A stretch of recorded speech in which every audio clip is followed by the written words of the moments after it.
चलिए शुरू करें। फाइनेंशियल मैनेजमेंट अपना चैप्टर चल रहा था कैपिटल बजटिंग वाला। लास्ट लेक्चर में हमने दो छोटे मेथड्स देखे थे।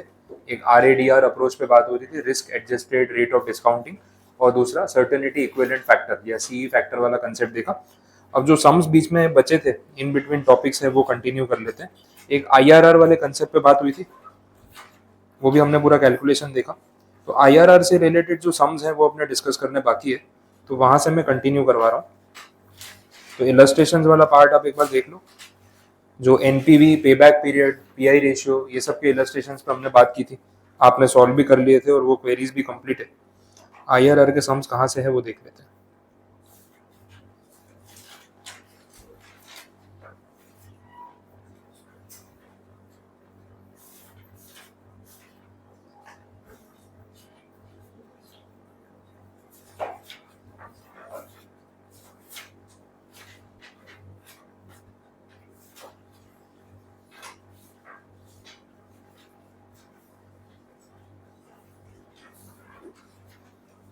IRR को लेकर कोई डायरेक्टली क्वेश्चन नहीं दिया हुआ है, जस्ट अ सेकंड देख लेता हूँ।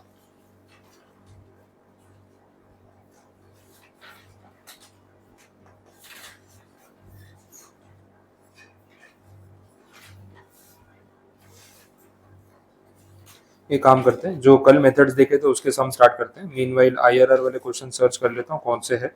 आप सबसे पहले एक काम करो, इलस्ट्रेशन नंबर 9 पे आ जाओ। पेज 514 है प्रिंटेड आपके मॉड्यूल में, इलस्ट्रेशन नंबर 9,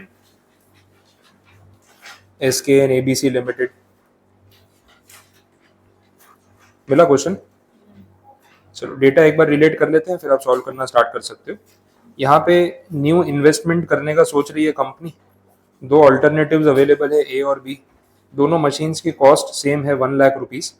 और उसके सामने जो कैश इनफ्लोज आएंगे वो आपको डेटा दे रखा है 4 साल का। The company has a target return on capital of 10%, risk premium are 2% and 8% respectively, which investment should be preferred. अब देखो समझ लो क्या बोला हुआ है। स्टार्टिंग डेटा तो आपको समझ आया, इनिशियल इन्वेस्टमेंट दिया हुआ है कि 1-1 लाख रुपए मशीन में आपको इन्वेस्ट करना है। उसके बाद कैश इनफ्लोज कितने आएंगे दोनों मशीन्स में वो बता दिए। अब जो कंपनी का टारगेट है रिटर्न ऑन कैपिटल, मतलब उनकी एक्सपेक्टेशन कि जो कैपिटल हम लगा रहे हैं उस पर कितना रिटर्न मिनिमम आना चाहिए ताकि हम ब्रेक इवन पे आ सके या अपना कॉस्ट ऑफ कैपिटल कवर हो सके, दैट इज 10%। तो 10% तो minimum cost of capital cover करना ही है इन एनी सिचुएशन। लेकिन उसके साथ साथ बोला है कुछ रिस्क प्रीमियम। रिस्क प्रीमियम का मतलब जितना ज़्यादा आप रिस्क लोगे उतना ज़्यादा आपके रिटर्न की एक्सपेक्टेशन रहेगी। तो अगर बेस रेट ये है कि मिनिमम रिटर्न ऑन कैपिटल 10% चाहिए, लेकिन उसके साथ साथ कुछ प्रीमियम भी चाहिए, तो कहीं ना कहीं एक्सपेक्टेशन बढ़ जाएगी। क्लियर हुआ? तो अगर 2% प्रीमियम बोला है आपको प्रोजेक्ट ए के लिए, तो उसमें आपका डिस्काउंटिंग रेट कितना हो गया? 12%। इसी को हम बोल सकते हैं रिस्क एडजस्टेड डिस्काउंटिंग रेट। समझ आए? दूसरे केस में उन्होंने बोला कि यहाँ पे प्रीमियम प्रोजेक्ट बी में हम एक्सपेक्ट कर रहे हैं 8%, शायद ज्यादा रिस्की प्रोजेक्ट होगा उस हिसाब से, तो आपका रिस्क एडजस्टेड डिस्काउंटिंग रेट कितना हो गया? 18%। अब सब में कुछ भी नया नहीं है, आपको इनिशियल इन्वेस्टमेंट दिया, कैश फ्लोज दे रखे हैं और डिस्काउंटिंग रेट आपने निकाल लिया। तो जब प्रोजेक्ट ए का NPV निकालोगे तो डिस्काउंटिंग कौन से रेट पे करोगे? 12% पे। और प्रोजेक्ट बी का करोगे तब 18% पे। बस उस हिसाब से हमें डिसीजन लेना है NPV किसका बेटर आएगा, वो फाइनली हम उसमें इन्वेस्ट करेंगे।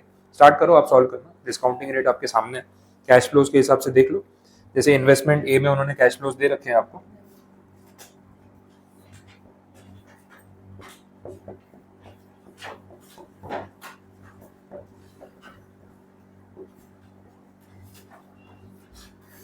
$40,000, 35, और ये PVIF आप ढूंढ सकते हो 12%। ठीक है, वही कैलकुलेशन है जैसा हम करते हैं, नया कुछ भी नहीं।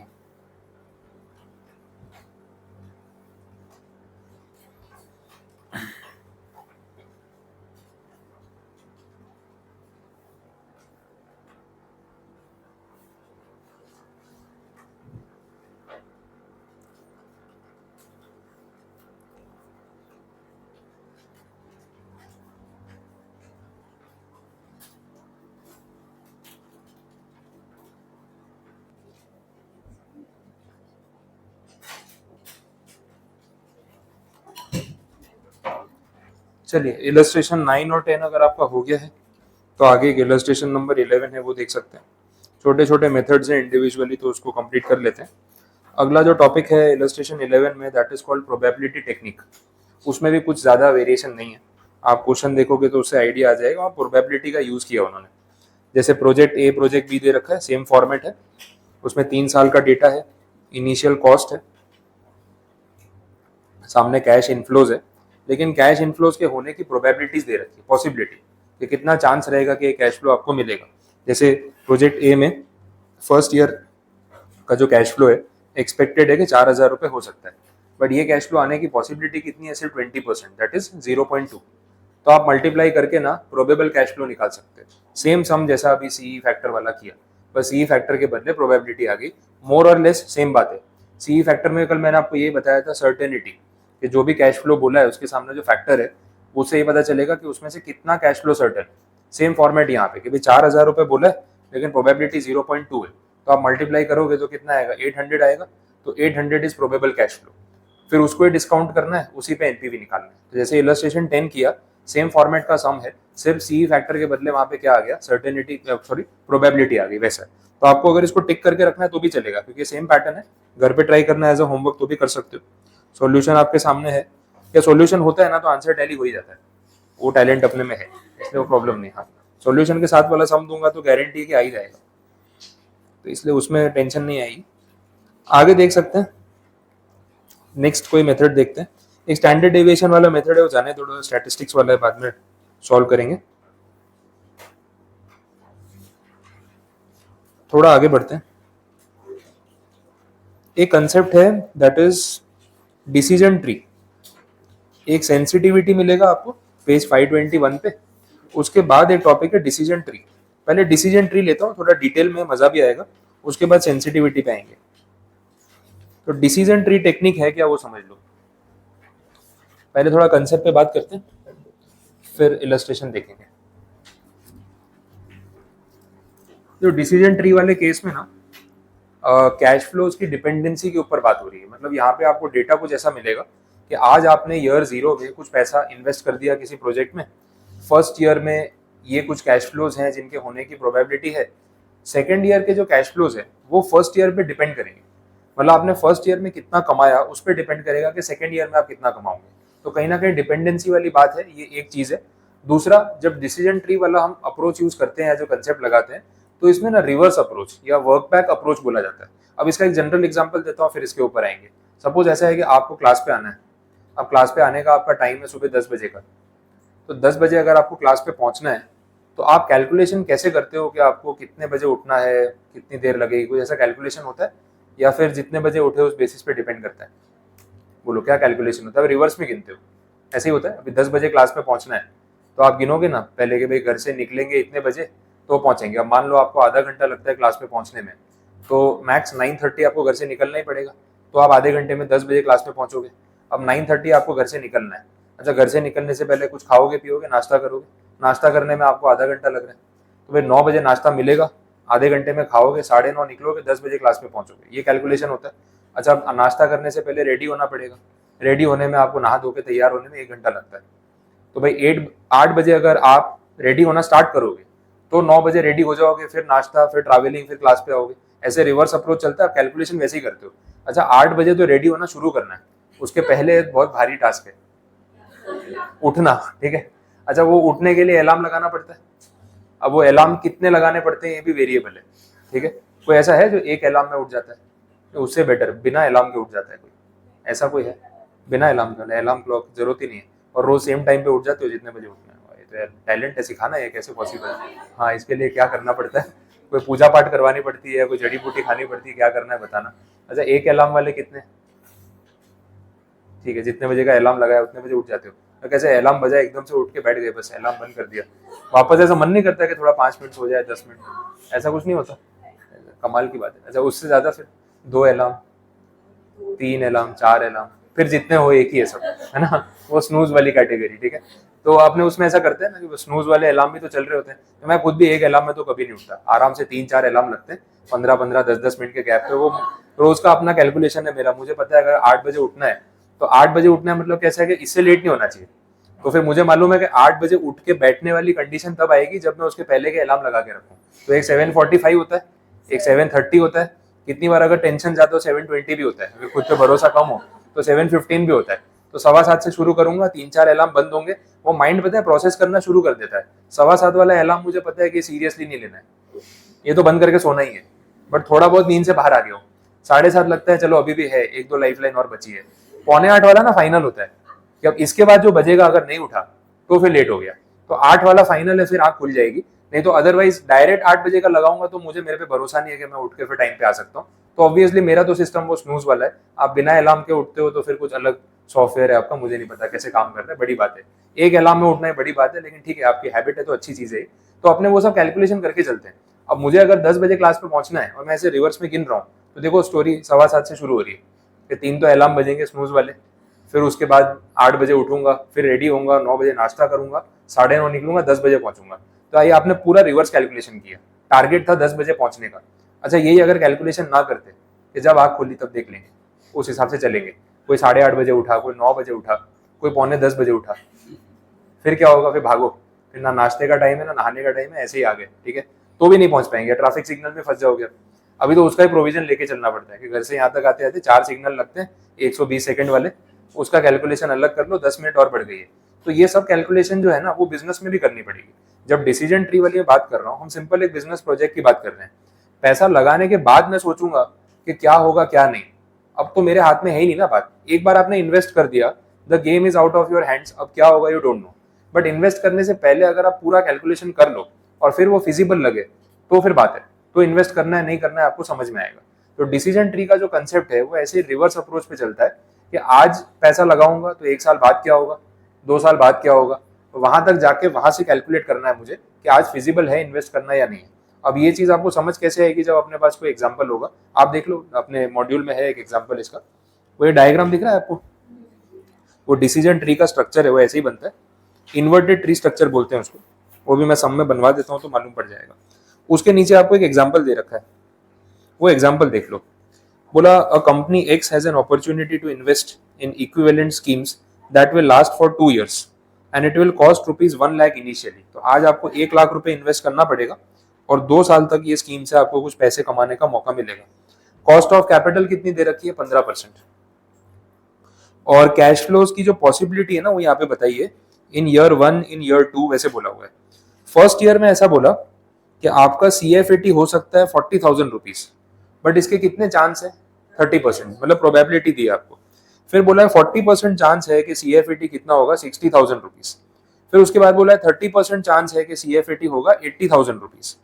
अब ये तो चलो प्रोबेबिलिटी उन्होंने बता दी कि फर्स्ट ईयर में क्या क्या अपॉर्चुनिटीज या पॉसिबिलिटीज हैं। उसके बेसिस पे सेकेंड ईयर में क्या प्रोबेबिलिटी होगी वो नीचे टेबल में दे रखी है। अब इसको ना अगर अपने ये डिसीजन ट्री वाले फॉर्मेट में प्रेजेंट करे तो आपको अच्छे समझ में आएगा एग्जैक्टली हो क्या रहा है। मैं वैसे प्रेजेंटेशन बता देता हूँ, देख लो। सबसे पहले ईयर वाइज बात करेंगे।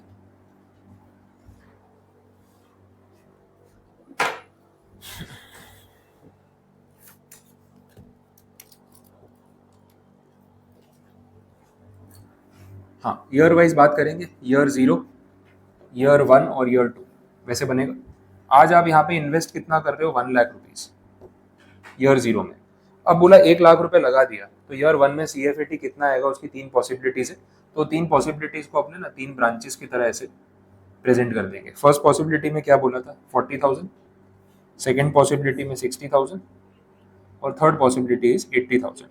और इनकी प्रोबेबिलिटीज कितनी थी, 30%, 40% और ये भी 30%। ठीक है, प्रोबेबिलिटी एक परसेंटेज में लिखो, पॉइंट में एक ही बात है। अब सेकेंड ईयर में कितना CFAT आएगा वो इस पे डिपेंड करता है कि फर्स्ट ईयर में क्या CFAT आया। अगर 40,000 आया तो आगे पॉसिबिलिटीज डिफरेंट है, अगर 60 आया तो पॉसिबिलिटीज डिफरेंट है, और 80 में भी वैसे ही रहेगा। वो पॉसिबिलिटी आपको नीचे टेबल में दे रखी है। तो अगर यहाँ पे 40,000 का CFAT फर्स्ट ईयर में आ रहा है तो सेकेंड ईयर में क्या पॉसिबिलिटीज है, बोला अगेन 3 पॉसिबिलिटीज है। कितनी, यहाँ पे 20,000 की एक पॉसिबिलिटी, यहाँ 50 और तीसरे वाले में 80। और इनकी कितनी प्रोबेबिलिटी वो भी दे रखी है, 0.2, 0.6, 0.2। आया समझ में, क्लियर हुआ। तो देखो 1 लाख रुपए आज लगा दो, फर्स्ट ईयर में इन 3 में से कुछ भी आ सकता है, कहने का मतलब ये है। और इनमें से क्या आएगा उस पर डिपेंड करता है कि सेकेंड ईयर में इनमें से कुछ भी आ सकता है। अब ये तो अभी मैंने ये 3 पॉसिबिलिटी तो सिर्फ इसके बेसिस पे बोली है। अगर आपने फर्स्ट ईयर में मान लो 60,000 रुपीज कमाया तो वहां पे 3 पॉसिबिलिटी अलग अलग है। ठीक है, समझ आ रही बात? और यहाँ पे भी सेम वैसे ही देख लो, अमाउंट्स कितने एक बार लिख लेते हैं। 70, 80, 90 और यहाँ पे 80, 1 लाख, 120 और इनकी भी अपनी प्रोबेबिलिटीज 0.3, 0.4, 0.3 और इसमें 1, 0.8 और 0.1। ये आपका बन गया decision tree. Inverted tree structure बोल सकते हैं इसको कि भाई यहाँ से स्टार्ट हो रहा है और इस तरफ जा रहा है। वैसे तो ऊपर की तरफ जाना चाहिए ट्री है तो, लेकिन ये इस तरफ जा रहा है कि वैसे। समझ आए प्रेजेंटेशन डिसीजन ट्री है क्या? अब देखो, मुझे नहीं पता कि आज मैं पैसे लगाऊंगा तो क्या होगा, इनमें से कुछ भी हो सकता है। देखा जाए तो यहाँ पे 9 पॉसिबिलिटीज है। फर्स्ट पॉसिबिलिटी ये है कि आज 1 लाख लगाया, फर्स्ट ईयर में 40,000 कमाया, सेकेंड ईयर में 20,000 कमाया। This is first possibility. Second possibility, आज 1 लाख लगाऊंगा, फर्स्ट ईयर में 40,000 कमाया, सेकेंड ईयर में 50,000 कमाया। Second possibility. ऐसे टोटल 9 पॉसिबिलिटीज हैं। अब मुझे आज डिसीजन लेना है कि मैं इन्वेस्ट करूं या ना करूं, तो कैसे कैलकुलेशन करें वो हमें समझना है। क्लियर? तो पहले आप ये डिसीजन ट्री एक बार बना लो, उसको ड्रॉ कर लो, टाइटल दे दो डिसीजन ट्री एनालिसिस।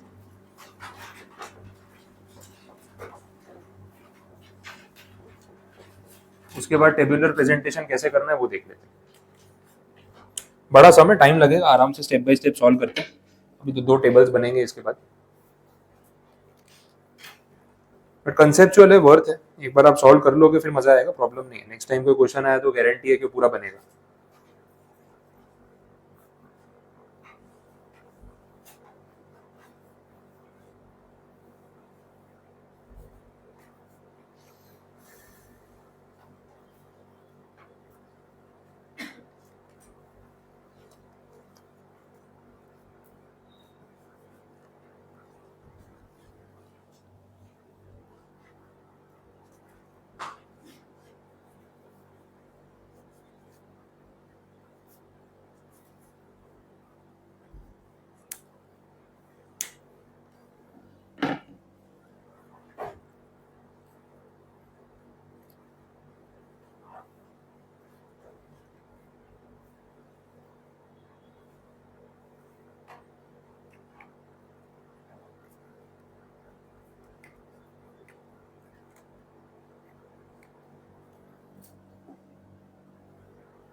बोलो, बना दिया?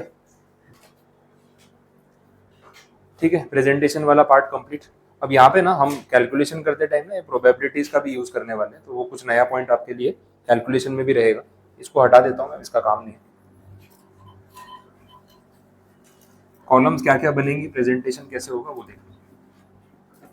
ऐसे समझ में ना कॉलम ध्यान देनी चाहिए। एग्जाम में भी आप जब सम स्टार्ट करते हो ना, तो राइटिंग प्रैक्टिस इसलिए इंपॉर्टेंट है कि कॉलम क्या बनानी हो, तब सोचने बैठ गए, ज्यादा टाइम चला गया तो फिर आपका पेपर कंप्लीट नहीं होगा। तो वो स्पीड रखने के लिए थोड़ा राइटिंग प्रैक्टिस नेसेसरी है। कॉलम वाइज कुछ ऐसे रहेगा, पाथ नंबर या ब्रांच नंबर बोल सकते हैं, इनिशियल इन्वेस्टमेंट। आप पहले कॉलम्स देख लो कितनी है फिर लिखना, नहीं तो फिर स्पेस कम पड़ जाएगी।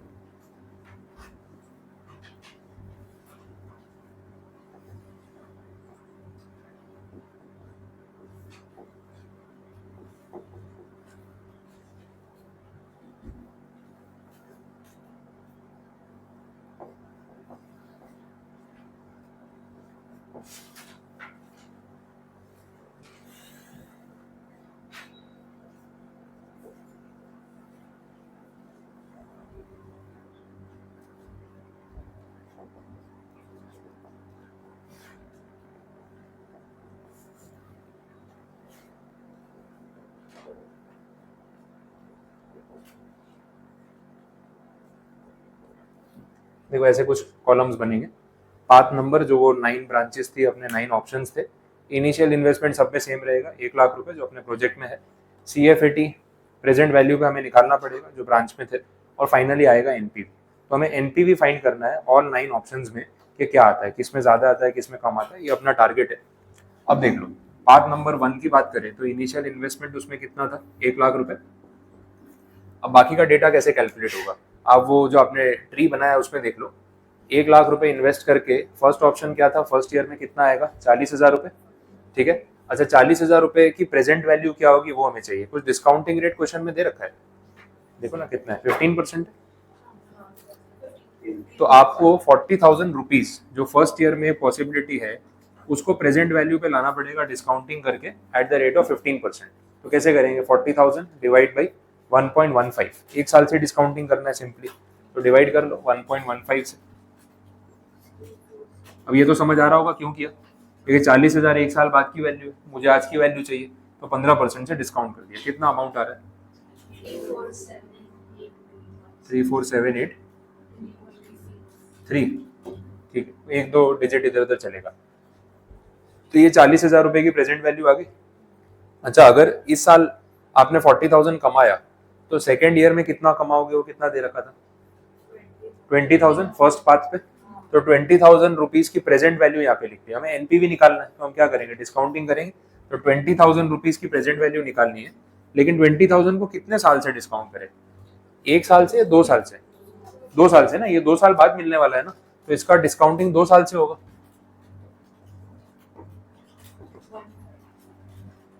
कितनी वैल्यू आ रही, 1523 सही है, ठीक। तो ये आपने 20,000 की 2 साल बाद के 20,000 की आज की प्रेजेंट वैल्यू निकाल दी। अब हमें चाहिए NPV। NPV के लिए आपको पता है present value of cash inflows plus करो, इनिशियल इन्वेस्टमेंट माइनस करो। NPV का अपना original formula present value of CFAT minus initial outflow. ये डिफरेंस निकाल के देखो कितना आ रहा है,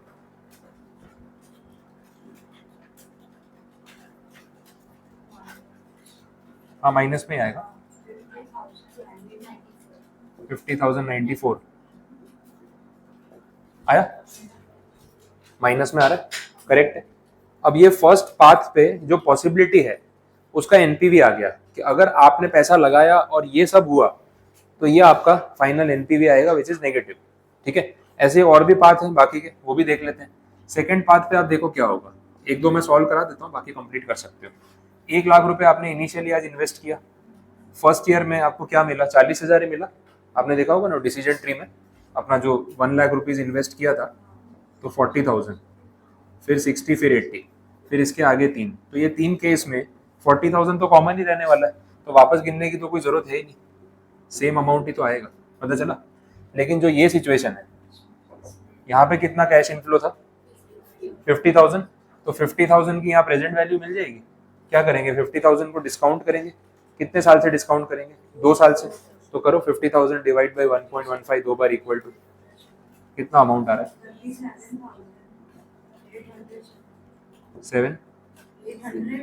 807, ओके, ये आ रहा है। अब ये दोनों चीजें आ चुकी है, वापस NPV निकाल सकते हैं। देखो ये दो प्लस करो, 1 लाख माइनस करो, कितना NPV आएगा, अगेन नेगेटिव आएगा बट ठीक है जो भी आ रहा है, 2741 नेगेटिव। तो ये सेकेंड पाथ पे आपका पॉसिबल NPV आ गया। वैसे ही थर्ड पाथ पे भी निकाल सकते हैं, इस पे भी देखो ये 1 लाख सेम रहेगा, ये भी सेम रहेगा। थर्ड पाथ पे भी तो 40,000 ही था, ये भी सेम है। तीसरा वाला ही खाली आपको कैलकुलेट करना है। तीसरा कितना अमाउंट था, 60,491, और उस हिसाब से NPV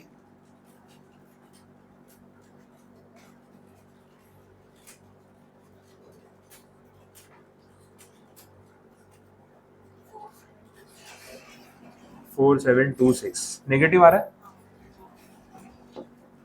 ठीक है। तो ये 3 जो पाथ है उसका कैलकुलेशन आपका यहाँ पे कंप्लीट है। अब इसके बाद पाथ नंबर 4 की बात करें तो ये तो 1 लाख ही रहने वाला है, वो तो पूरा ही फिक्स है। लेकिन यहाँ चेंज आएगा क्योंकि इसमें आपको यहाँ पे फर्स्ट ईयर में कैश फ्लो कितना मिल रहा है, 60,000, तो आपको 60,000 की यहाँ पे डिस्काउंटेड वैल्यू निकालनी है फॉर 1 ईयर। गिनो ना कितना हो रहा है, 60,000 डिवाइड बाई 1.15, 5 आ रहा है ये? गिन लो सब, टैली कर लो, ठीक है। अच्छा, फिर इसके बाद आगे 70,000, उसको 2 साल से डिस्काउंट करेंगे, मुझे डिस्काउंटेड वैल्यू बता दो। 52,930, सब लोग टैली कर लेना, आ रहा है। इसको प्लस करके 1 लाख से माइनस करो, 55104, पॉजिटिव है ना, ठीक है। तो यहाँ से एनपीवी पॉजिटिव आना स्टार्ट हो गया। अपने आगे कैलकुलेट करते हैं, पूरा टेबल कंप्लीट करना ही है। और फिफ्थ वाले केस में भी ये 1 लाख सेम है, ये 52,174 सेम है, खाली थर्ड वाला ही गिनना है, 60491, ठीक है। और प्लस करके एनपीवी 12,665, ठीक। सिक्स्थ वाला केस गिनते हैं, इसमें भी ये 1 लाख और 52,174 सेम है। देखो मैकेनिकल काम है थोड़ा, चेंजेस तो बहुत कम जगह ही आ रहे हैं। ये वाला चले 3, अब ये प्लस करके 1 लाख माइनस एनपीवी,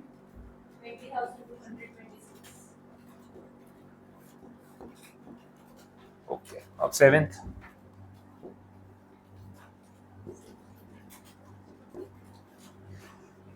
अब यहाँ पे 60 के बदले 80 हो गया, 80,000 को 1 साल से डिस्काउंट करो, कितना अमाउंट आ रहा है, 6,565, ठीक है।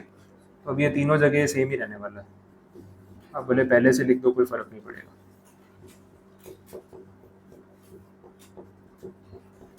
अब ये वाला केस, और ये 2 प्लस करके 1 लाख माइनस,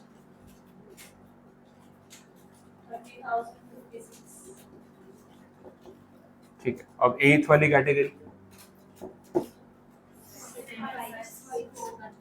7, ओके। और एनपीवी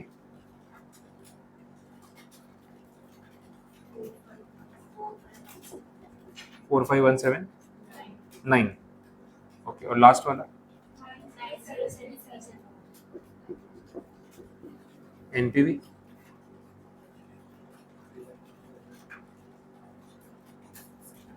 60,000, सही है। 1-2 रुपए आगे पीछे हो तो चलेगा, उसका प्रॉब्लम नहीं है, अप्रोक्सीमेट ये नंबर आ रहा है तो सही आया, समझ में। अब यहाँ तक जो कैलकुलेट किया, आगे क्या इस पे सोचना है वो देख लो। ये एनपीवी जो आ रहे हैं, ये सारी पॉसिबिलिटीज ओपन है, मतलब आप 1 लाख रुपए लगाओगे तो इनमें से कुछ भी हो सकता है। आउट ऑफ 9 पॉसिबिलिटीज कोई भी एक एक्चुअल में होने वाली है, बट आपको नहीं पता है कौन सी होने वाली है। होने को ये भी हो सकती है, बोले सर 50,000 नेगेटिव रिस्क है, नहीं लगाना। सर 60,000 पॉजिटिव भी तो है, ये भी तो हो सकता है। होने को ये भी हो सकता है, ये भी हो सकता है। तो 9 में से कोई भी एक चीज एक्चुअली में पॉसिबल है और होने वही वाली है। तो जब आप पैसा लगाओगे तो या तो ये एनपीवी आएगा, या ये आएगा, ये आएगा, ये आएगा, कोई भी एक आ सकता है। बट आज इसको देख के हम डिसीजन कैसे ले, अब तो कंफ्यूजन हो जाएगा कि पैसा लगाए कि ना लगाए। तो जब डिसीजन मेकिंग करना होगा तो उसके लिए हम यूज करेंगे प्रोबेबिलिटी का।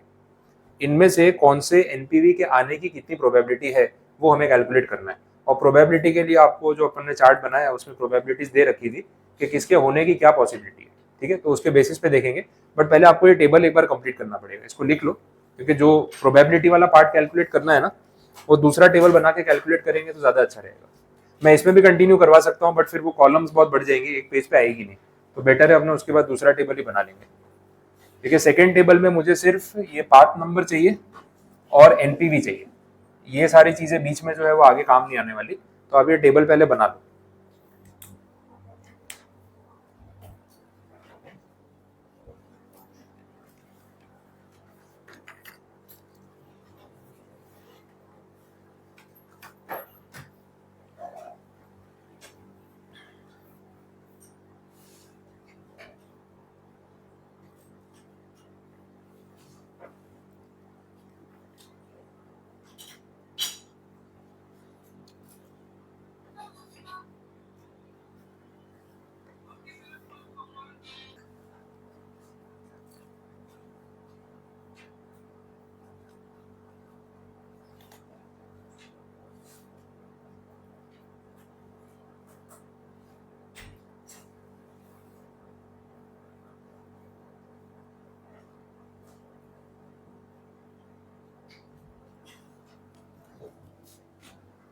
बोलो, नोट कर लिया? तो सेकंड टेबल जो बनाना है मैं उसके लिए एक बार थोड़ा प्रिपेयर कर देता हूँ। ये वाला पार्ट तो सेम ही है, ये हटा भी दूंगा तो प्रॉब्लम नहीं।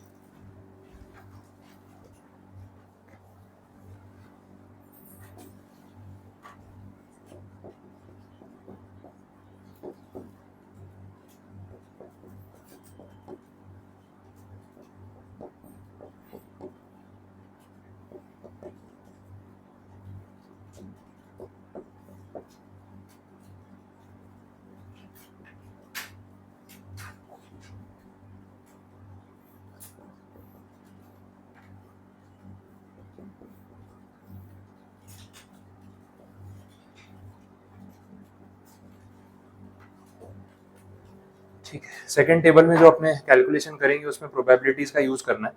तो जो एनपीवी यहाँ पे दे रखे हैं वही मैं यहाँ पे यूज कर रहा हूँ। अब इन सब चीजों की जरूरत नहीं है, एनपीवी निकालने के लिए काम था, हमने देख लिया।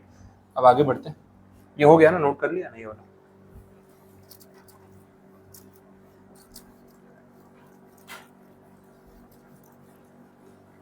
चलो,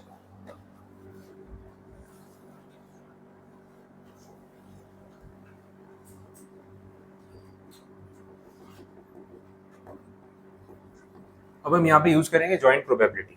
अब जॉइंट प्रोबेबिलिटी का एग्जैक्ट मतलब क्या है वो समझो। वो डिसीजन ट्री वाला पॉइंट वापस यूज कर रहा हूँ।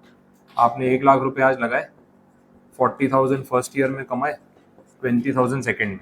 इसकी प्रोबेबिलिटी 0.3 थी। ये वाली एक बार बताना क्या थी प्रोबेबिलिटी? 0.2। अब देखो इसका क्या मतलब है। देखो, अगर आज 1 लाख रुपए लगाए तो 30% चांसेस है कि फर्स्ट ईयर में 40,000 रुपीज का आपका इन्फ्लो आएगा।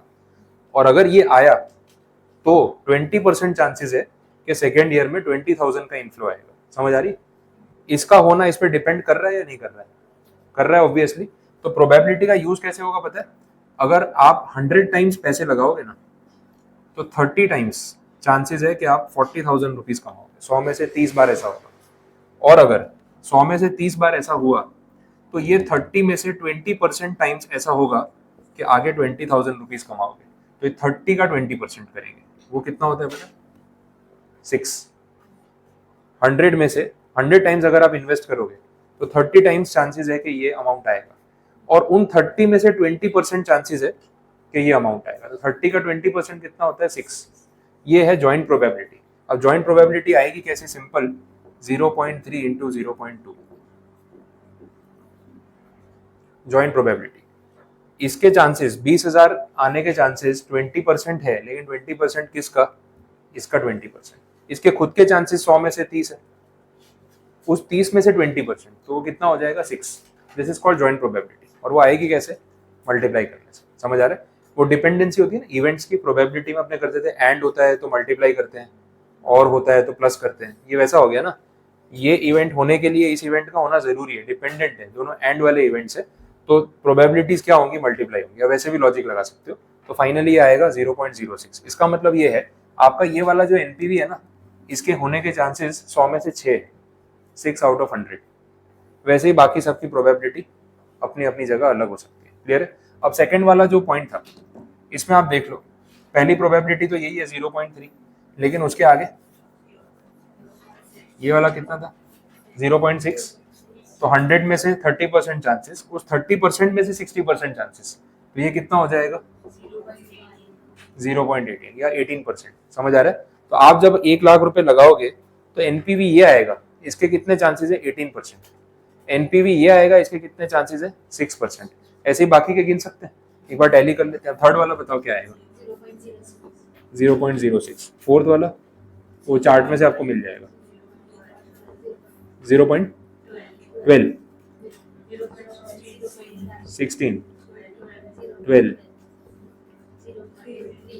0.3, 0.3 या 3, 0.3। ओके, फिर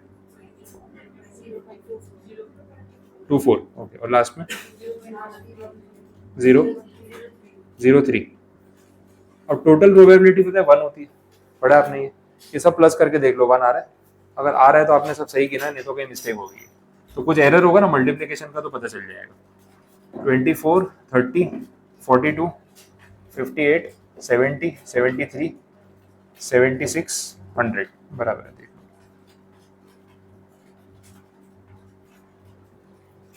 कर लो टैली।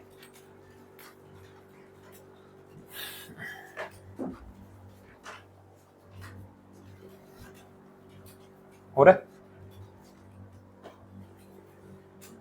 अगर 1.00 आ रहा है तो आपने ये सब कुछ करेक्ट गिना है। कहीं अगर कुछ मिस्टेक हुई होती, कितनी बार गया ना 0.06 के बदले 0.6 लिख देते हैं, तो पूरी प्रोबेबिलिटी चेंज हो जाती है, वहाँ पे टोटल मैच नहीं होता।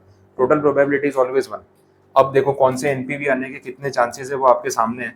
ये एनपीवी के चांसेस सिर्फ 3% है, ये एनपीवी के चांसेस 24% है। अच्छा खासा नंबर है ये। यहाँ 16%, यहाँ पे 18%, ये 6%। अगेन डिसीजन लेने के लिए क्या करें? अब देखो प्रोबेबिलिटी जो होती है ना, प्रोबेबिलिटी को आप एज अ वेट यूज कर सकते हो। एज अ वेट यूज करने का मतलब है कि अब हम इससे मल्टीप्लाई करेंगे और कुछ वैल्यू आएगी यहाँ पे, वेटेड एवरेज। और कुछ नहीं कर रहे हो आप। आपने ये किया होगा ना, स्टैटिस्टिक्स में भी अपने करते थे, x I W I, x I P I, x I F I, और कुछ नहीं है। प्रोबेबिलिटी इज अ वेट, होने के चांसेस। तो आप इससे मल्टीप्लाई करो और इनको प्लस करते जाओ। फाइनली ये जो वैल्यू आएगी ना, ये वाली चाहिए मुझे। आपको अभी डायरेक्टली अगर करना है तो एम प्लस करके कर सकते हो। ये सारी वैल्यूज मल्टीप्लाई करो, एम प्लस करते जाओ। बट नेगेटिव वाले में ध्यान रखना, उसमें एम माइनस लेना पड़ेगा। वैसा है तो या तो नीचे स्टार्ट करो, इससे स्टार्ट करो एम प्लस, यहाँ पे आओगे तो एम माइनस। आपको डायरेक्टली ये टोटल मिल जाएगा विदाउट राइटिंग इंडिविजुअल वैल्यूज। वो कर सकते हो, ट्राई करो। मुझे ये वैल्यू बता दो कितनी आ रही है। आप कैसे भी गिनो, ये वैल्यू बता दो। एक बार गिन लें दो सबको, फिर देखते हैं। शॉर्टकट में स्टार्ट करना है तो यहाँ से करो, 60,302 इंटू 0.03, उसको कर दो एम प्लस, तो मेमोरी में सेव हो गया। फिर 45,179 इंटू 0.24, अगेन एम प्लस, वो प्लस हो जाएगा। फिर ये वाला 30,056 इंटू 0.03, एम प्लस। ऐसे ही एम प्लस करते जाओ जहां तक पॉजिटिव है। फिर जहां नेगेटिव होगा ये वाला, वहां एम माइनस कर देना, तो अपने आप वो बैलेंस हो जाएगा। फाइनली ये वैल्यू कितनी आ रही है वो देख लो।